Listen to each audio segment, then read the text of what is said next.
So we were strategically chosen right before lunch to bring the energy in the room. So bear with us for the next 30. And then I think there's some good things planned on the floor below.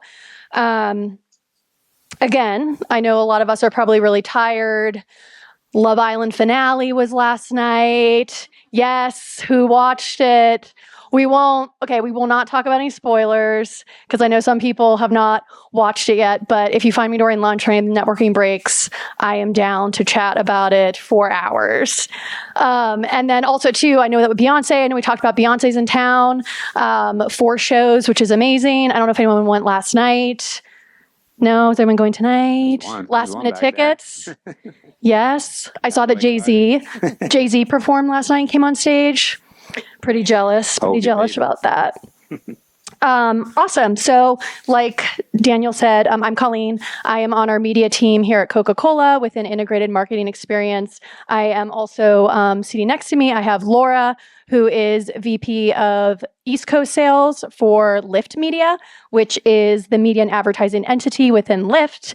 And then we also have Zach, who is the VP of Brand Partnerships of Media Labs, which is the data and technology partner like platforms like Genius, as well as World Star Hip Hop. And I guess we were just talking about it, last week when we were chatting. We were using Genius over the weekend. If you don't know, it's a lyrics platform. We were listening to the new Justin Bieber's album, and we're really excited. So making sure we know all the lyrics as we add that to our rotational playlist. Well, you're a great moderator to introduce us. That's a sign of an awesome moderator, and a lot of fun things to be checked out on Genius today. But definitely Biebs and Beyonce. There's some new Drake near the top of the charts. So I don't know if Kendrick is going to come back out of the woodwork, but he probably will. Gonna have to get some music takes out here later today. Awesome. And we'll start with a little icebreaker. What have you been telling your Lyft driver to play in your ride? I'll go first. I just recently came back from France, so in preparation for that, I was listening to the Saint-Tropez Beach Club playlist on Spotify. So I was making sure that my Lyft driver had that. I also get really annoyed if any driver does not have an aux cable or a Bluetooth connection, so I can jam my music. But that's mine. I love that. I think it would help if my mic was on. Yeah. Gentle. Not that big of a room. I'll borrow this. So, funny enough, I'm a big believer. I told these guys this last week. So Friday was like my personal Christmas. So usually Bieber, but if not, if I'm looking to amp myself up, I'm a John Summit girly. But I made the mistake this morning of not putting music on in my Lyft on the way from my hotel here. And the driver had the radio on and there was music. And then all of a sudden, the MC comes on. He's like, so the Love Island finale. And I was like, no, because I haven't watched it yet. And I won't tell you, but spoiled. Amazing. I am New York born and bred, but I do live in New Jersey now. So there's a lot of late night rides after client dinners back to Bergen County. And I'm definitely doing DJ sets for myself in the back of those rides. So it's kind of all over the place, but I definitely, because of some new music he put out, Wiz Khalifa is back in the rotation for me. Shout out to Black Pittsburgh. and Yellow. Yes. For anyone from Pittsburgh. Colleen. Represent. So, amongst some other things too, but Awesome. So, like the topic that we're talking about today, one of our goals is making sure that you all are coming out with some actionable takeaways that you can integrate within your marketing plans, as well as partnering with many of the platforms to actually, action it within the work that you're doing. So, our first topic. So as we look and think about media, there's a lot of content out there, as we know, and roughly 4.6 billion pieces of content are developed every single day. Within 2 days, it's actually more than the entire world population. So that's pretty crazy. So as we think about our media approach and the partners and platforms that we integrate with, it's really important that we're relevant within those spaces. So the first topic that we were brainstorming learning about is how do we capture those cultural moments and tapping into talent. So if we think about viral moments, we always want to be on the cusp of what's happening. I've seen a lot of great work with brands integrating some of the Love Island pieces within their owned platforms. The other day, I saw one specifically. It was for McDonald's. Obviously, the new snack wrap was being relaunched, and they had two of the snack wraps together, and they had the Love Island sound or the music in the background, and it was like two bombshells just entered the villa. And it's just like stuff like that. It's like, how do you be culturally relevant within your own brands and be able to be agile in the way that you show up? So as we think about the way that Gen Z and Gen Alpha have been just integrating with content in very non-traditional channels, how do we think about them reshaping expectations on brand engagement? I can jump in first, although, media strategy for a moving target, Lyft riders are literally moving targets. So I'm sure, we're going to get some great insights from you too. But I think especially when you're talking about the younger consumer, Gen Z, Gen Alpha, they are quick to call out the inauthenticity, and if anything, actually, they're looking for it. They're seeking out that BS. So, you really have to have, what maybe is like the 3 Ps with people, the right people in place, the right partners. And what is the third P that I was looking to? Product. No, there's a third P in there that I'm forgetting at the moment. But you obviously need teams. You need, to be having partners that are helping you, tap into those moments and really reaching that at scale. I'm going to get back to that third P when I can remember it. But yeah, maybe we can send it over to you. Yeah, think about it. Let me get that. Is this working? Yeah. Okay, great. I think I need to be like Beyonce and get like an earpiece so I can hear myself as I talk. So we have some interesting stats on Gen Z and Gen Alpha as well. And one that's really staggering is that the adoption rate of actually getting your driver's license is lowering than the younger that you get.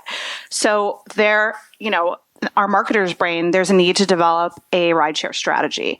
And when we think about these cultural moments and all these things we're physically driving to, a brand like Coca-Cola, owning those occasions is really important. How do we look forward to 2026? And a great example is the World Cup, right? There's going to be watch parties. There's going to be an opportunity to drive people to occasions where maybe they're consuming, a ice cold Coca-Cola. And how are we getting them there? How are we getting them there safely? And how are we arriving that message as kind of that last touch point before they enter the venue? And so when we think about marketing to that younger generation, that's what's really top of mind for us is like, what are those trends and how are we tapping into that to bring it to life? Yeah, and I think data obviously drives personalization. For many of our brands, we probably have in-house human insights team. We use social listening to help guide some of those decisions on like the targeting and how we optimize our mix and the platforms we lean into. But I also think it's important that we're actually working with the platforms that we're actually executing, as you all being the experts in that, and sharing that back with brands, because that further just helps us figure out what's the right messaging that we need to reach the consumer, or additional data points that we maybe initially didn't think about, especially as we think about some of those viral moments. I think there's stuff that brands can predict, and it's part of their marketing approach on these are the tentpole campaigns that we want to run, and this is the media that supports it. But I think there's also viral moments where we need to be agile in the way that it shows up, and sometimes it might be paid, and other ways it might be our own channels, because that's a lower lift and we can actually execute it in more real time. I intended. But I really think that a lot of it just has to do, and the barrier to date has really been just, how organizations are set up, the lead time it takes to get stuff approved. So the more that we can get on the pulse of culture, and if it's within our own entities or as well as leveraging partners with insights, can further help drive all of those things. So I guess with that, how do we think about the role of athletes, influencers, and creators within our media mix? Like, obviously we use paid as a great way to amplify. And I think with especially Gen Z and Gen Alpha, they're able to really pick out if something's authentic or not. And so how do you think the industry has been adopting it? How are your platforms working with brands to show up as your authentic self to the consumer? Yeah, no, for sure. I think obviously athletes, artists, creators, they have been proven to actually drive a lot more trust with the younger consumer today. So, when you're reaching out to those kind of consumers, you really have to be ensuring you have the right partners. And with Genius, we obviously sit on the largest database of music lyrics and knowledge. And so we're tapping into our music IQ data to, really ensure we're finding the right artists and, creators to bring to those brands and ensure that they're getting the right impact for, their campaigns that they're running with us and extending that into the larger platforms that they're running their campaigns on. Yeah, I love that. And I think similarly at Lyft, we hear all the time, cookies are being deprecated, right? And so when transactions become the new cookie, we take a look at our riders, and like Lyft alone does over 16 billion transactions every single year. And so from that, we have a ton of data. And like what our superpower is understanding we know who you are, we know where you're going, and we know when you're going. So a great example is Taylor Swift's Eras Tour. Any Swifties in the room? No, just me. Oh yeah. Okay, great. Good company. So last year we saw during the tour that there was over an 8% on average increase in rides to the venues where she was performing on concert days. And then on those days and throughout that experience, that user was spending over $1,300. So there's this buying power and this emotional connection to these occasions and these moments. So actually a little shout out to Minute Maid Spiked, who's tapping into this in a really unique way and said, okay, how can we take these moments? We don't know yet, what Cowboy Carter's doing here in Atlanta, but on Friday, there was a pop-up, and that pop-up had product sampling for users who were over the age of 21, and Lyft codes so that you can get home safely from the event. And it's a really unique way to think about, okay, we're all exposed to over 10,000 ads every single day. That's actually insane when you think about it. So we can use data, you can use targeting, but how are we tapping into that creative in a way that's actually going to resonate and provide value? And Lyft riders care about time, how fast is my car coming? Am I going to get home safely? And what's it going to cost? And so this is a really unique way to merge those two goals, and take a look out actually around town, because they're also branding Lyft vehicles in Minute Maid Spike Creative. So maybe you'll get picked up in one, surprise and delight. And that's really a shout out to the MLB All-Star Game, but just another occasion that they're tapping into. Yeah, no, and I think consumers are on the move, right? But their tastes and, the things they're latching onto are in the move so fast as well. There's a new trend every day. And I think brands certainly have to have the discernment as far as, yes, cultural relevance is the new reach. But, what moments in culture should we be tapping into, and not just how we can show up, but how are we providing value to those fans and bringing memorable experiences to them.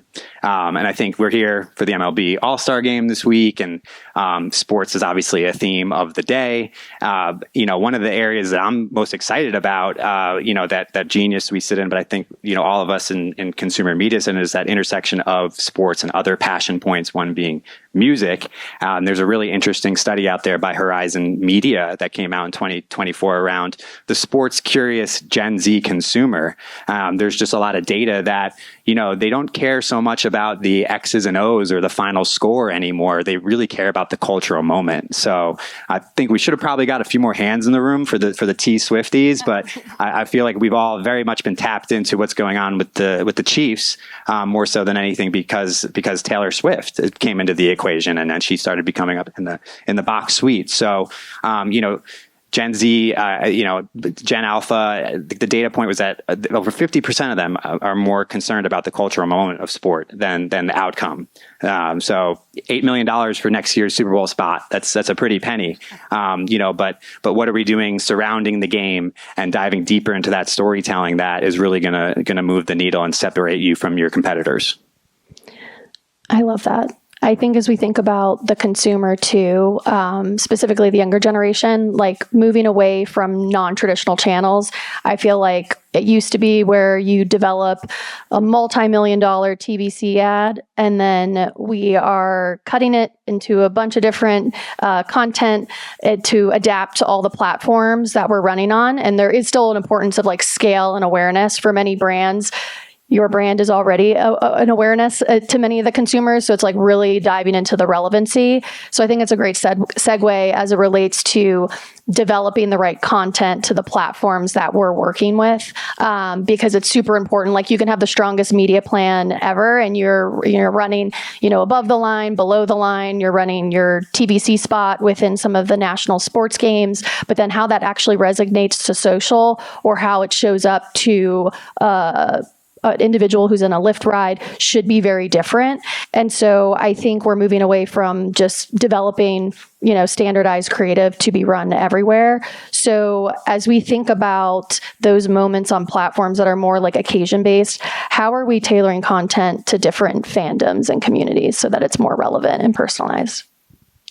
Yeah, I can give an example, timely from 4th of July, which I hope everyone had a wonderful 4th. So on the 4th of July, we actually had Bush's Beans kind of own the platform. So Bush's Beans, not the sexiest brand, right? But what they did was on July 3rd, they actually took over the entire Lyft app. So anytime anyone opened the app to call a ride, instead of seeing the little cars on the maps, they were actually cans of beans. So you see these cans of beans moving around. And then they took it one step further and they actually did like car toppers on Lyft rides around the Nathan's hot dog eating contest. And they had giveaways and swag, and they made this little gamified ad running within like the rider journey, and it went gangbusters. Like it was all over TikTok, all over Reddit. And so, when the socials are picking up and the younger generation are talking about like, oh my gosh, I'm pulling up a Lyft and it's a can of beans picking me up. It was just so funny. And it's just a way to take like what we're doing in a very basic level of serving messages to users and doing it in a creative way. And I think what we ultimately want to get better at as an industry, as we're getting so fragmented, is how are we measuring that and how are we showing that ROI of, driving sales, increasing awareness. Coca-Cola doesn't have the same awareness issue, but for a brand like that, how are we bringing that to life and showing that we move the needle? Awesome example, and I feel obviously dynamic, creative, and fitting into every screen and moment is an incredible challenge in today's advertising space.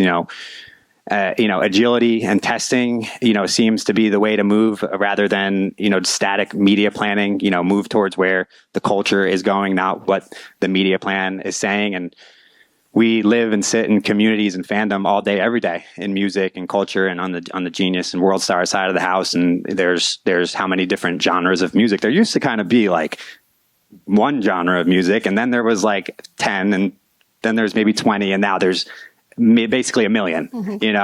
Shout out to SoundCloud where I used to work. And, it's all about being genre agnostic. And that is also a very interesting quality and aspect of Gen Z, is that they don't want to they don't want to fit into molds, and so it's really an interesting challenge for brands to understand what lanes of culture they organically fit into.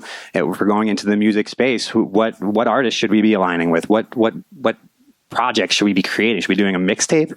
Should we be doing an album? Should we be doing a TikTok sponsored contest, sweepstakes where, creators are dropping a chorus onto a verse with their favorite artists and getting that deeper one-to-one connection. So it's a fun challenge for all of us, no matter how we're approaching that game. I love that. And then can we have them jump into a Lyft ride and surprise and delight the rider? We're going to be working on something. Can't wait. I feel you, definitely. So as we think about what's next in innovation, because that part really excites me, as we think about media as being more of like a brand experience, I feel like the days of just like paid media on its own, you need to understand how it connects into the entire consumer journey. And to that point, making sure that the creative is tailored and is resonating with the consumers within those platforms. I honestly feel that creative has been overlooked as a performance indicator in many ways. And so as brands look in-house to develop it or work with their creative agencies and platforms that we're executing on, the platforms are the expert on the insights. So bringing that further upstream in the planning process so that we can be very, very tight on who we're trying to reach is super important. So where do we think that platforms are underestimating as it relates to what the next is in the media world? I can jump in. quickly. So I worked at a place prior to this that was very community driven, and I saw how well it worked. And Lyft is starting to adopt that. And one example is, I'm not sure if anyone's aware, but we have a feature called Women Plus Connect, which is actually the ability for women and non-binary riders to connect with female and non-binary drivers. And this came up as feedback in a way to ensure safety and a sense of community. And so we listened and we created it, and that sparks some brand love. And we saw the need, and it's going really well. And we've since launched other types of modes like pet mode. So let's say you want to call a ride, but you've got your dog in the car, or you've got your baby and you need a car seat. How are we adopting and creating these micro communities that ensure safety and inclusion and belonging? And I think that's kind of just the beginning, but I'm starting to see so many platforms create a sense of this, and I'm here for it. Yeah. And, I feel like media as brand experience is a really interesting, exciting, impactful space. And my mind with this was going to something like Spotify Wrapped, which, all of us get excited for at the end of the year. And it's utilizing how much different technology now to personalize that experience to you, and really make you relive your music journey throughout the year. And then it's a national, global, maybe ad campaign, across all different formats, and even things like shot on iPhone, being part of that campaign, and everybody has an iPhone in their hand. And so you're almost part of that with your daily life as your device. To even loved like Coca-Cola's Real Magic campaign, and, with everything they were doing with AI generation and content creators being part of that movement and being able to create assets that were part of the campaign. And so Genius, we were really thinking about this from a partnership standpoint, and our IP, like Verified or Open Mic. And we've done a festival over the years called IQ which is sort of like the niche festival to close out all festivals at the end of a summer. And how can we integrate brands into those formats in a turnkey manner, but have it be something they can really own, and hopefully come back year in and year out to, really be a part of our evolution and be, and a cornerstone of the music culture space themselves. I think having that media, work for the memorable experience and not just to drive the numbers is something that marketers should be thinking about for sure. Yeah, I also think it's important because media is just one component to the overall plan. So making sure within your organizations, you're working closely across all teams so that you're understanding the full ecosystem and the end-to-end journey for the consumer, and where media plays a specific role within that, I think is super, super important. I think one of the areas that is being underestimated right now is organic, specifically organic social. If you think about it, a bunch of our media dollars have continued to shift over to digital and social specifically.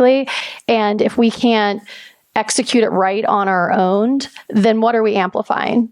We're just making guesses on who we're trying to reach versus us going out there and then hearing what the consumer has to say. So I feel like there needs to be more rigor around how we approach our organic social. And if we do that right, then everything else can make a ton of sense. So, do we have any questions? I think we have a few minutes if there's any questions before we close out. Yeah. Before lunch. Questions. Come on. I still haven't remembered my third P, by the way, but we'll be all right. We'll be all right. Yeah. Find Zach at lunch. He'll tell you the third P. Maybe at the happy hour. Yeah.